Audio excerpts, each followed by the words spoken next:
السلام علیکم ورحمۃ اللہ وبرکاتہ۔ ساتھیوں، امید ہے کہ آپ لوگ بخیر ہوں گے۔ اللہ آپ کو یوں ہی خیر و عافیت سے رکھے، خوش رکھے، آباد رکھے۔ بہت سارے لوگوں کی ایک درخواست آ رہی تھی کہ آپ حج کے مختلف مقامات کے بارے میں کچھ مختصر معلومات فراہم کریں۔ حج کا سیزن بھی چل رہا ہے اور لوگوں کو کن کن عبادات کو کن کن جگہوں پر کرنا ضروری ہے، انیواریہ ہے، اور وہاں پر وہ عبادات کہیں نہ کہیں وہ لوگ مس کر دیتے ہیں۔ تو انشاءاللہ ایک سیریز کی ہم لوگ ابتدا کرنے کی کوشش کر رہے ہیں اور کوشش کریں گے کہ تمام مقامات، جو بھی مقامات ہمارے علم میں ہیں یا کچھ مقامات آپ کے علم میں ہیں، تو آپ اس کے بارے میں بھی ہمیں کمنٹ باکس میں بتائیں تاکہ ہم اس پر بھی ویڈیو بنا کر آپ لوگوں کی رہبری اور رہنمائی کریں اور حدیث کی روشنی میں یہ بتانے کی کوشش کریں کہ ان مقامات پر کیا چیز واقع ہوئی تھی اور ان مقامات پر کیا عمل کرنا چاہیے۔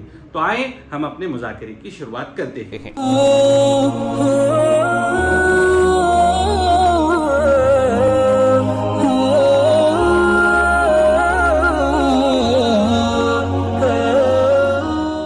پہلے ساتھیوں، آپ نے تھمبنیل پر تو دیکھ لیا ہوگا کہ آج کی ویڈیو کا ٹاپک ہے حجر اسود۔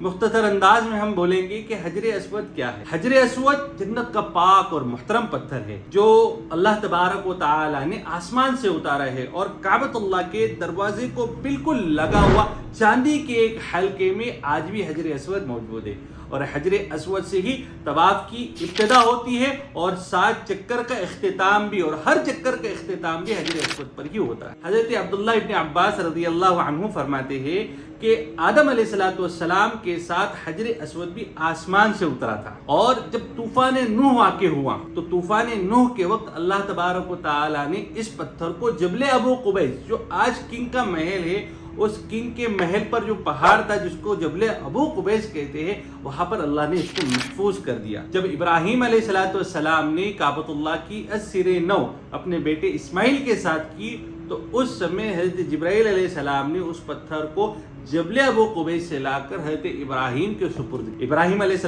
السلام نے اس کو لے کر کعبۃ اللہ کے دیوار کے کونے میں نصب کر دیا۔ کیوں؟ کیونکہ طواف کرنے والوں کو طواف کی ابتدا کی نشاندہی ہو کہ وہیں سے طواف کی ابتدا ہے اور وہیں پہ طواف کا اختتام، یعنی طواف ختم۔ اس کے بعد اس سمے یمن کا ایک قبیلہ بنو جرہم جو وہاں پر حضرت حاجرہ کی اجازت سے آباد ہوا، اور اسی قبیلے میں حضرت اسماعیل علیہ السلام کا نکاح بھی ہوا۔ حضرت حاجرہ اور حضرت اسماعیل علیہ السلام کے انتقال کے بعد انہیں حتیب اور زمزم کے کنویں کے درمیان میں ہی دفن کیا گیا۔ جب حضرت اسماعیل علیہ السلام کا انتقال ہوا اور ان کے انتقال کے بعد کعبہ کے متولی اور کعبہ کے ذمہ دار ان کی آل و اولاد یعنی بنو اسماعیل بنی۔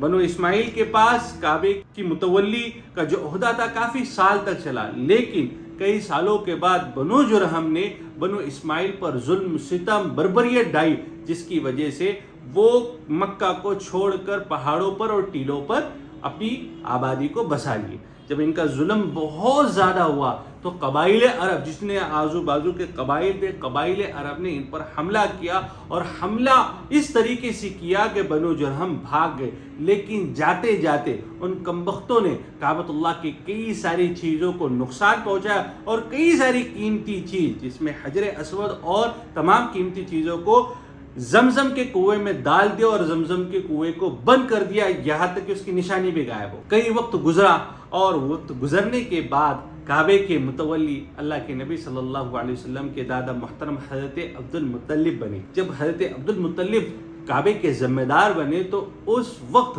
انہوں نے کعبے کے اطراف کی جب کھدائی کی تو وہاں پر زمزم کا کنواں انہیں دستیاب ہوا ملا۔ وہ زمزم کے کنویں میں حجر اسود بھی ملا۔ حجر اسود کو نکال کر صاف شفاف کر کر کعبے کے کنارے پر لگایا گیا۔ وہاں سے اللہ کو یہ بھی بات منظور تھی، اور اس کے بعد ہی ایک ایسا موقع آیا کئی سالوں کے بعد کہ کعبے میں سیلاب آ گیا، اور سیلاب کی وجہ سے کعبۃ اللہ کی کئی ساری دیواریں کو نقصان پہنچا اور حجر اسود کو بھی اس کا نقصان۔ اس سمے تمام شرفاء اور تمام سرداروں نے اس بات کا اعلان کیا اور مشورہ کیا کہ ہم کعبۃ اللہ کو سر نو تعمیر کریں گے۔ تعمیر کا سلسلہ یوں ہوا کہ ہر قبیلے کو تھوڑا تھوڑا دیواروں کا حصہ دیا گیا۔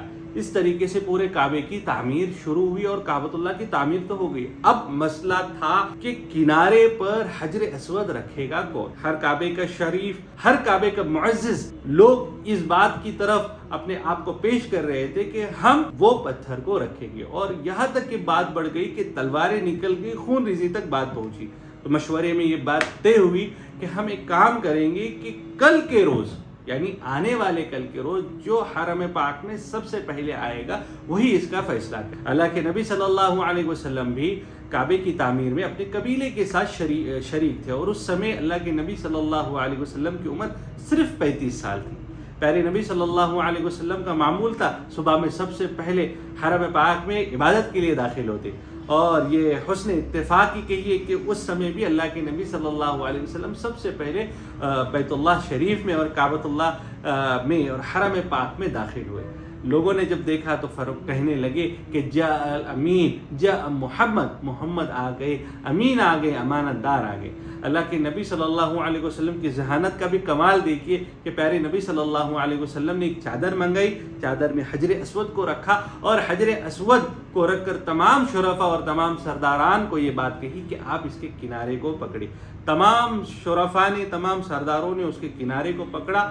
جب حجر اسود کے رکھنے کی جگہ پر وہ پہنچے تو پیارے نبی صلی اللہ علیہ وسلم نے اپنے ہاتھ سے اٹھا کر کعبۃ اللہ پر حجر اسود کو نصب کیا اور لگا. یہ اللہ ہی کے نبی صلی اللہ علیہ وسلم کا کمال تھا. اس کے بعد بھی حجر اسود میں چینجز ہوتے گئے، اس میں چاندی کا حلقہ لگایا گیا. حضرت عبداللہ ابن زبیر اور خلفائے راشدین نے وقتاً فوقتاً کعبۃ اللہ کی تعمیر بھی کی، اس میں حجر اسود کو بھی اثر نو سنجو کر اور سمیٹ کر رکھا گیا.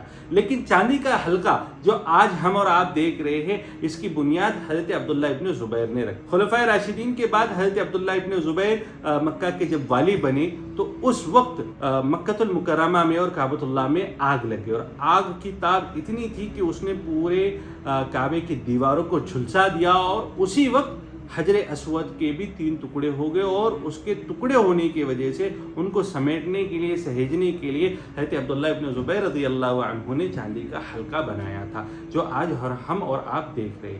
اللہ تعالی ہمارے کہنے کو، آپ کے سننے کو قبول کرے، اور اگر آپ کو اس سے فائدہ پہنچے تو جو لوگ حج و عمرے کے لیے جا رہے ہیں ان کو اس کو شیئر کرے، اور تاکہ لوگ اس جگہ پہ جائے اور دعا کرے. اور ہم تمام لوگوں سے یہی دعا کریں گے، آپ حجر اسود کے پاس جائے، اور حجر اسود کے پاس جب بھی جائے اپنے لیے بھی دعا کرے اور ہمارے لیے بھی دعا کرے. السلام علیکم ورحمۃ اللہ وبرکاتہ. ناظرین ایک منٹ رکیے، کہیں آپ واپس تو نہیں جا رہے؟ یقین مانیے ویڈیو بنانے میں کافی محنت درکار ہوتی ہے، تو آپ سے صرف اتنی ہی ریکویسٹ ہے کہ ہماری حوصلہ افزائی کے لیے چینل کو ضرور سبسکرائب کر دیں، ویڈیو کو لائک کر دیا کریں، اور ساتھ ہی ساتھ بیل والے آئیکن کو ضرور پریس کیا کریں. شکریہ. خدا حافظ.